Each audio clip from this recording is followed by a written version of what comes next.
Hello everyone, I am your host and investment का दोस्त Sudhir Ranjan. Welcome to our channel. इस video में हम डिस्कस करेंगे ओला इलेक्ट्रिक के आईपीओ के बारे में। यहाँ पे हम देखेंगे आईपीओ का डिटेल्स क्या क्या है, कंपनी का बिजनेस मॉडल और फंडामेंटल्स कैसा है, और एंड में आपको बताएंगे कि हम पर्सनली इस आईपीओ में अप्लाई करना चाहेंगे कि नहीं। इसलिए वीडियो को एंड तक देखिएगा। अगर आप हमारे चैनल पर नए हैं तो बता दें कि हम बहुत ही डिटेल में स्टॉक्स का, आईपीओ का एनालिसिस करते हैं, और हम जितना आसान भाषा में आपको एनालिसिस करके बताते हैं वो शायद ही आपको और किसी चैनल में देखने को मिले। इसीलिए हमारे चैनल को सब्सक्राइब कर ले और बेल आइकन जरूर प्रेस कर दें ताकि आपसे कोई भी वीडियो मिस ना हो। तो चलिए अभी स्टार्ट करते हैं हमारा एनालिसिस, और पहले देख लेते हैं कि कंपनी का बिजनेस मॉडल कैसा है। तो ओला इलेक्ट्रिक के बिजनेस मॉडल के बारे में ऑलमोस्ट हम सबको पता है। Company mainly electric two wheelers बनाती है और उसके साथ साथ जो कंपोनेंट्स होते हैं लाइक बैटरीज एंड ऑल, वो सब भी बनाती है। अभी हम डिस्कस कर लेते हैं कि कंपनी का फंडामेंटल्स कैसा है। अभी कंपनी का मार्केट कैप है 33,500 करोड़ के आसपास। ये एक लॉस मेकिंग कंपनी है, जिसकी वजह से हमको कंपनी का ईपीएस और प्राइस टू अर्निंग रेशियो दोनों ही नेगेटिव में देखने के लिए मिल रहा है। पोस्ट आईपीओ कंपनी का ईपीएस होगा -3.59 और प्राइस टू अर्निंग रेशियो होगा -21.16। अगर हम कंपनी के सेल्स और प्रॉफिट के बारे में बात करें तो फाइनेंशियल ईयर 23 में जहां पे कंपनी का रेवेन्यू था 2,782 करोड़, वहीं पे फाइनेंशियल ईयर 24 में कंपनी का रेवेन्यू हुआ था 5,243 करोड़ के आसपास। मतलब कंपनी का जो रेवेन्यू है उसमें हमको 88% का ग्रोथ देखने के लिए मिल रहा है, जो कि बहुत ही बढ़िया है।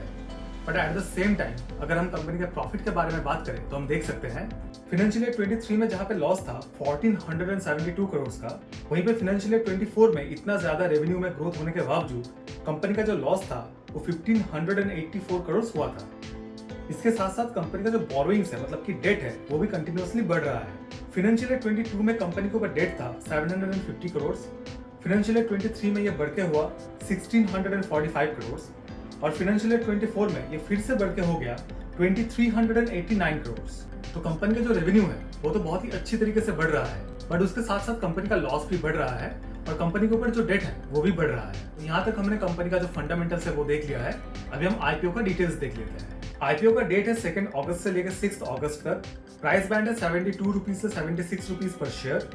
लॉट साइज है 195 शेयर्स का, मतलब आपको एक लॉट में 195 शेयर्स मिलेगा। टोटल जो इशू साइज है वो है 6,145.56 करोड़, मतलब 6,145 करोड़, जिसमें से फ्रेश इशू रहेगा 5,500 करोड़ का और ऑफर फॉर सेल रहेगा 645.56 करोड़ का। यहाँ पे एक पॉजिटिव बात यह है कि जो प्रोमोटर्स है वो अपना ज्यादा स्टेक नहीं बेच रहे हैं इस आईपीओ में।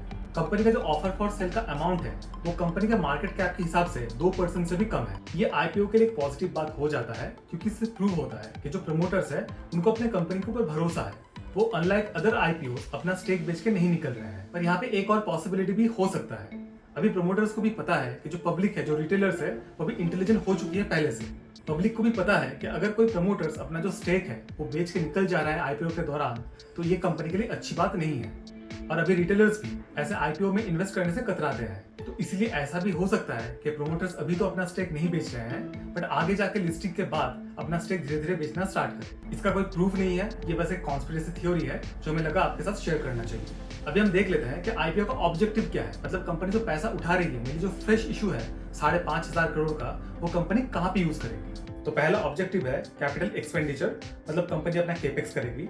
सेकेंड ऑब्जेक्टिव है डेट रीपेमेंट, कंपनी के ऊपर जो लोन है, जो डेट है, उसका रीपेमेंट या प्रीपेमेंट किया जाएगा पार्टली और फुल्ली। थर्ड ऑब्जेक्टिव है रिसर्च और डेवलपमेंट में इन्वेस्टमेंट। फोर्थ है अपने ऑर्गेनिक ग्रोथ के एक्सपेंडिचर के ऊपर फोकस करना, और फिफ्थ ऑब्जेक्टिव है जनरल कॉर्पोरेट पर्पसेस। तो यहाँ तक हमने आईपीओ का डिटेल्स देख लिया है। अभी हम चलते हैं कंक्लूजन पे। तो इस आईपीओ में हमको अप्लाई करना चाहिए कि नहीं, ये डिपेंड करता है कुछ फैक्टर्स के ऊपर। अगर कोई फंडामेंटली स्ट्रॉन्ग कंपनीज में इन्वेस्ट करना पसंद करते हैं तो ये कंपनी उनके लिए नहीं है, क्योंकि एक लॉस मेकिंग कंपनी है। बट अगर किसी को ईवी थीम के ऊपर इन्वेस्ट करना है तो ये कंपनी एक लीडिंग प्लेयर है, क्योंकि एक लॉस मेकिंग कंपनी है। तो इसलिए अगर कोई थोड़ा रिस्क लेना चाहते हैं तो इस कंपनी में इन्वेस्ट कर सकते हैं। बट अगर आप ज्यादा रिस्क नहीं लेना चाहते तो शायद इसको अवॉइड करना ही बेहतर होगा। शॉर्ट टर्म में कंपनी अच्छा कर सकती है, बट अभी से लॉन्ग टर्म के लिए बताना थोड़ा मुश्किल हो जाएगा। इसके पीछे का रीजन यह है कि ईवी टू व्हीलर सेगमेंट में और भी बहुत ही बड़े प्लेयर्स हैं और बहुत सारे प्लेयर्स आने वाले हैं। तो इसकी वजह से आगे जाके कौन सा कंपनी अच्छा करेगी वो अभी से बताना बहुत ही मुश्किल है। अगर आप एक लॉन्ग टर्म इन्वेस्टर हैं और एक लीप ऑफ फेथ लेना चाहते हैं तो शायद ये कंपनी आप देख सकते हैं, बट अगर आप थोड़ा सेफ रहना चाहते हैं तो शायद इस स्टॉक को अवॉइड करना ही बेहतर होगा।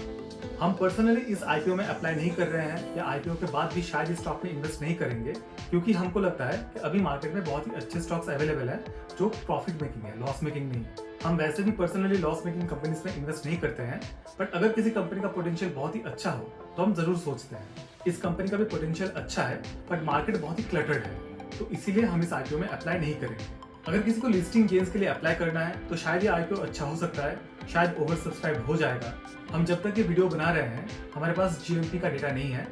जैसे ही हमारे पास ग्रे मार्केट प्रीमियम का डेटा आएगा हम आपको वीडियो बना के जरूर बताएंगे, इसीलिए हमारे चैनल को सब्सक्राइब करके रखें। आई होप आप लोगों को यहाँ तक समझ आ गया होगा कि इस आईपीओ में अप्लाई करना चाहिए कि नहीं। हम पर्सनली नहीं कर रहे हैं, अगर आप कर रहे हैं तो कमेंट्स में जरूर बताइएगा। अगर आपने वीडियो यहाँ तक देख लिया है तो वीडियो को लाइक और शेयर जरूर कर दीजिएगा और हमारे चैनल को सब्सक्राइब डेफिनेटली कर लीजिएगा। और अगर आपको स्टॉक मार्केट के बारे में और भी नॉलेज चाहिए तो हमारा जो मेंबरशिप ऑप्शन है वो भी आप देख सकते हैं।